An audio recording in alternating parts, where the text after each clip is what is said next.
Halo teman-teman YouTube, apa kabar kalian semua? Semoga aktivitas kalian di minggu ini berjalan dengan lancar ya. Di video kali ini gue tuh mau bahas beberapa produk yang sempat gue bikinin first impression reviewnya, tapi nggak gue bikinin full reviewnya. Alasannya kenapa akan gue bahas di video kali ini ya. Gue ada 5 produk yang semoga bisa menjawab rasa penasaran kalian. Tapi disclaimer dulu, ini tuh berdasarkan pengalaman gue saat pakai mereka ya. Gue tuh punya tipe kulit kombinasi cenderung berminyak, sensitif, dan juga berjerawat. Tapi kalau teman-teman misalnya pakai mereka cocok, itu nggak apa-apa banget. Kalian boleh share pengalaman kalian di kolom komentar ya. Oke, tanpa lama-lama kita langsung aja ke produk yang pertama. Untuk yang pertama, gue mau bahas dulu satu produk moisturizer terbarunya Scarlett Whitening, yaitu Scarlett Aqua Reset and Barrier yang seri Glow Bright. Gue udah bikinin first impressionnya, teman-teman juga udah banyak yang nanyain, Kak, gimana hasilnya pakai Scarlett. Dia kan moisturizer ya, walaupun disebutnya gel moisturizer, tapi dia terlalu ringan untuk disebut moisturizer menurut gue. Dia tuh tipikal moisturizer yang watery banget, tekstur tuh mirip banget kayak essence, malah kayak toner teman-teman. Jadi kalau dibilang ini gel moisturizer, nggak terlalu kayak moisturizer. Kemampuan melembabkannya juga so-so aja gitu ya, bukan yang melembabkan banget. Tapi masih oke, gue tuh nggak jerawatan pakai dia. Packagingnya gue sebenarnya suka gitu dengan packaging kayak gini, sesuai gitu ya dengan teksturnya yang gel watery banget gitu teman-teman. Tapi hasilnya untuk mencerahkannya nggak terlalu kelihatan, melembabkannya nanggung, dan menurut gua again dia lebih cocok disebut sebagai essence sih, bukan moisturizer kalau dari segi tekstur produknya ya. Tapi terserah Scarlett juga sih mau namain apa, karena mereka yang punya brand, mereka yang punya kuasa untuk menamakan produknya. Cuma kalau gua pribadi melihat produknya mereka yang seri Glow Bright Gel Moisturizer ini lebih ke essence. Harga sih masih tergolong oke, walaupun bukan yang murah banget, karena dia harganya udah di atas 50 ribuan ya. Kalau nggak salah sekitar 60 atau 70 ribu gitu waktu gue beli. Isinya juga lumayan sih, ada 80 ml teman-teman. Kalau kalian cocok sih monggo silahkan pakai ya. Cuma kalau gue sekarang masih mau ngabisin aja karena sayang, gue udah beli sendiri. Tapi gue pakai dia di tahap essence sih, setelah cuci muka pakai dia gitu ya. Oke, untuk produk berikutnya ada dua produk dari Skora. Yang pertama, Skora 3% Arbutin Serum yang mengandung alpha-arbutin 3%, tranexamic acid 3%, ada niacinamide 4%, dan juga sea white 0,5%. Dengan kemampuan untuk mencerahkannya harusnya bagus banget, karena kandungan pencerahnya atau brightening agentnya tuh udah yang oke-oke banget ya. Dan kebanyakan adalah kandungan-kandungan yang gue suka, kayak tranexamic acid, alpha-arbutin, sama niacinamide tuh tiga kandungan yang oke gitu ya kalau cocok di kulit wajah gue. Tapi jujur untuk Arbutin serumnya Skora, dia itu nggak terlalu mencerahkan di kulit wajah gua. Padahal gue suka banget sama packagingnya. Ini bisa ngejaga kualitas dari produknya ya. Terus pumpnya juga oke, bisa di lock dan juga di unlock. Teksturnya juga masih oke banget, walaupun yang watery ya. Diratainnya gampang, cepat banget menyerap gitu. Cuma itu dia, sayang hasilnya yang seharusnya bisa mencerahkan, bisa memudahkan bekas-bekas jerawat, tapi di gua nggak kelihatan hasilnya. Makanya kenapa gue maju mundur gitu untuk full review dia. Padahal teman-teman juga udah banyak yang nanya, Kak, gimana hasil pakai Arbutin serumnya Skora? Sorry to say, dia nggak terlalu mencerahkan di kulit wajah gue. Tapi kalau teman-teman cocok, terus pakai aja, karena dia punya kandungan-kandungan brightening agent yang harusnya oke-oke banget gitu ya teman-teman. Kalau untuk moisturizernya, sebetulnya gue bisa bilang ini masih tetap gue pakai ya, bukan yang gue nggak cocok banget gitu. Dia masih oke-oke aja sih. Cuma memang kemampuannya hanya untuk melembabkan. Padahal kan dia mengandung 2,5% depantenol yang harusnya juga selain bisa memperbaiki skin barrier juga bisa menenangkan kulit gitu ya. Cuma kalau gue lagi kemerahan, lagi hypersensitif, kalau pakai dia kemerahan gue nggak terlalu memudar gitu atau mereda gitu, tetap kerasa perih. Tapi ini kalau melembabkan masih oke banget sih dibandingkan dengan yang Skora yang pertama tuh yang 5% niacinamide.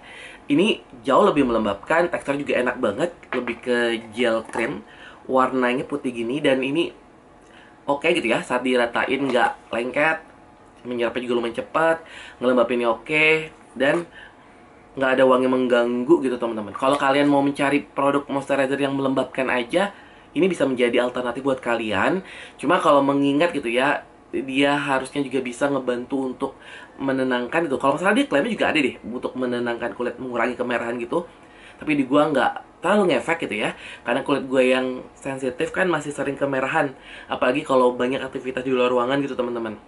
Kalau pakai dia cuma dapat melembabkannya aja. Cuma packagingnya kenapa Sephora harus ke common packaging sih? Packaging yang udah umum gitu ya di cara kayak gini. Padahal mereka udah punya prototype gitu ya, produk moisturizer yang di dalam tube atau botol yang cakep gitu ya teman-teman, yang bisa ngejaga higienitas produknya gitu sih. Gue sangat menyayangkan di situ aja. Tapi dari segi harga dia masih sangat-sangat terjangkau. Kalau teman-teman mau beli sih silakan gitu ya. Oke, produk berikutnya ada dua produk sunscreen. Gue mau yang pertama dulu dari Marina Extra White and Glow Face Sunscreen yang seri Bright Booster, teman-teman, yang warna pink. Ini sayang banget gue nggak cocok. Kenapa? Karena dia tuh ternyata di gue ya agak terlalu greasy gitu teman-teman. Walaupun saat dipakai nyaman, lembabinnya juga oke gitu, tapi dia tuh kasih tampilan yang over glowing gitu teman-teman. Kalau di kulit wajah gua yang kombinasi cenderung berminyak, tampilannya terlalu glowing gitu dan ganggu kalau menurut gua sih. Kalau kalian yang pakai makeup, mungkin itu bisa dikurangin gitu ya dengan pakai bedak atau pokoknya kalian yang pakai makeup pasti lebih ngerti ya untuk mengurangi tampilan kilapnya gitu. Cuma karena gua kan nggak pakai makeup, jadinya agak ganggu tampilan kayak gitu. Dan setelah 3 jam kulit gue jadi lebih kusam, lebih lusuh gitu loh temen-temen setiap pakai sunscreennya Marina. Dan dia agak sedikit perih di mata. Sayang banget, padahal gue suka sama body lotionnya, tapi sayang untuk sunscreennya gue nggak cocok. Padahal harganya super terjangkau nih, kalau cocok ya dia bisa ngebantu untuk mencerahkan juga. Cuma itu dia, kasih tampilan yang super glowing itu di gue sih ganggu banget. Cuma teman-teman yang kulitnya kering harusnya sih akan cakep gitu ya di kulit kalian, karena kulit kalian yang kering bisa dapat tampilan yang agak glowy gitu. Tapi balik ke preferensi sih, kalau kalian yang memang suka dengan tampilannya agak basah, yang agak glowy banget, ini bisa menjadi alternatif buat kalian. Atau kalian yang pakai makeup, again, bisa kalian siasatin dengan makeup kalian ya. Oke, produk yang terakhir yang gue nggak bikinin full review jujurnya adalah Unitary Sun Face Protection Serum. Gue agak menyayangkan gitu ya dengan sunscreennya Unitary yang seri Sun Face Protection ini, karena dia tuh Tasya Farasya approve gitu ya. Biasanya tuh kalau udah Tasya Farasya approve, gue juga cocok gitu. Tapi sayang untuk yang seri Unitary Sunscreen ini, gue kurang cocok. Padahal yang satu tuh, yang seri Unitary Global Sun Care yang di botol, yang kalau kalian pakai harus dikocok dulu, yang teksturnya super watery tapi cakep banget di kulit wajah gue dan perlindungannya ada banget. Tapi sayang untuk yang Unitary Sun Face ini, dia bikin kulit wajah gue super berminyak. Bahkan sampai kalau gue pakai dia gitu ya, kacamata gue aku tuh akan sering turun-turun melorot gitu loh, karena kayak saking licinnya kulit wajah gue gitu loh teman-teman. Dan itu yang gue sayangin banget sih, kulit wajah gue jadi super berminyak, jadi kusam. Padahal teksturnya gue suka banget, dan saat dipakai ya ada white castnya sedikit, tapi setelah rata, setelah menyerap gitu, dia akan tetap sama kok dengan kulit wajah kita. Cuma itu dia bikin kulit gue super berminyak, agak nggak bisa bernafas gitu kulit wajah gue, karena kayak ngelok pori-pori juga, dan bikin area dagu gue dan di beberapa area kulit wajah gue itu jerawatan teman-teman. Sayang banget, padahal gue berharap produknya Unitary semua gue cocok, tapi untuk yang Sun Face Protection Serum ini gue nggak cocok. Mungkin memang karena dia lebih cocok buat teman-teman yang kulitnya normal ataupun yang kering sih, karena memang kemampuan melembabkannya juga oke gitu ya. Cuma di kulit yang kombinasi ataupun yang berminyak, agak berhati-hati, dia akan bikin kulit wajah kita lebih berminyak, dan agak bikin tampilannya kusam gitu teman-teman. Oke teman-teman, itu begitu dulu untuk video kali ini. Alasan gue kenapa nggak bikin full review untuk 5 produk skincare yang udah sempat gue bikinin first impression reviewnya gitu ya teman-teman. Again, ini berdasarkan pengalaman gue yang punya tipe kulit kombinasi cenderung berminyak, sensitif dan juga berjerawat saat pakai mereka ya.